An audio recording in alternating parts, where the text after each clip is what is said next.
们再做一期以河流为主题的视频，就是约旦河。约旦河呢，常使人联想到耶稣受洗的地方，也是因为这个原因呢，很多人跑到约旦河去受洗。不过人们受洗的地方呢，都是约旦河的下游。今天呢，着重分享的是约旦河的上游，就是靠近黑门山附近的故事。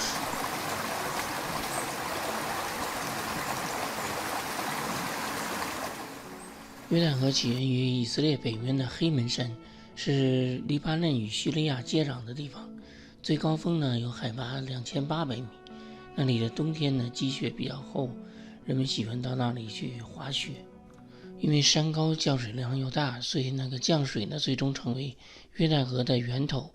诗篇133篇中有这样的话：又好比黑门的甘露降在锡安山，因为在那里有耶和华所定的福，就是永远的生命。诗篇133篇呢，将黑门山描写为一个美善与富饶的地方。虽然约旦河的水呢来自黑门山，不过山体表面的溪流并不完全是约旦河的水源。约旦河的水源的一个特点是来自地下的泉源，大约有4条溪流呢算为约旦河的源头。我们从地理位置上由东向西排列的话，第一条溪流就是叫 Banias River。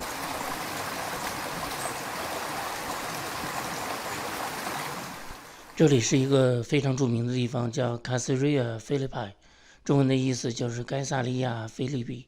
因为圣经中的马太福音16章呢提到耶稣曾带到门徒来到这里，当年的泉水呢就来自这个洞。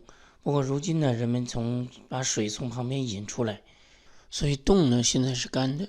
从卫星照片上可以看到，这个洞就是那条溪水的起点。这条溪流就是约旦河源头的支流之一 Banias River。 沿着河水呢延伸下去，不远的地方呢就是但城，就是以色列支派之一的但，这是现在的但城。这是圣经年代但的遗址，是在它北边的一点，看上去像一个土堆。考古学家在这里有多项的发现，一个呢是亚伯兰时代但城的城门，因为考古鉴定有4000多年的历史。虽然那是纯泥土的建筑，但使用了拱形的门。人们想到的是创世纪中有关于但最早的描述。当时的亚伯兰为了营救罗德，经文说他率领家里生养的精练壮丁318人直追到但。这里的另一个特点是同样有泉源，水资源非常的丰富，所形成的河流呢就是但河。这条河呢是组成约旦河源头的第2条溪流。在但的遗址中的另一个发现是耶罗波安时代献祭用的场所，使人想到圣经中的记载，他曾制作了2个牛犊。经文说他把牛犊呢一只安放在伯特利，一只安放在但。另一个值得一提的发现呢，是人们在这里找到3块石的刻，其中有希伯来文字，那个英文就是 House of David， 那就是大卫家的意思。这让考古学家呢非常的兴奋。这个发现呢也成为圣经记载的证据，由此证明圣经中的大卫的故事并不是虚构的，也证明这片土地的主人并不是巴勒斯坦。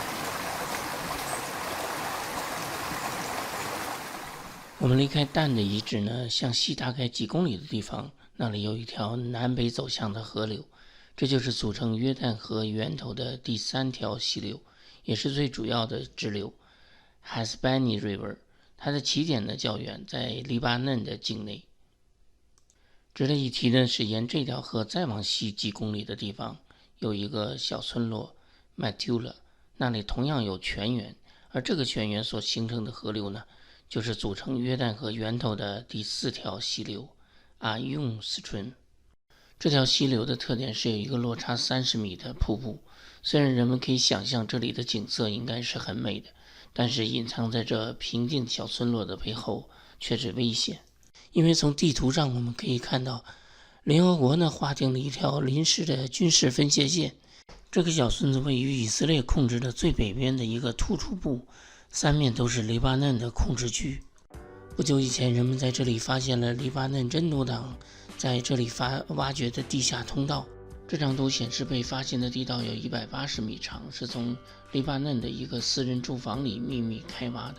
据这位住在麦图拉的当地人讲，他眼见能看到绿色的激光束射进房间。所以在这里呢，表面上是平静的，但时刻都暗藏着危险。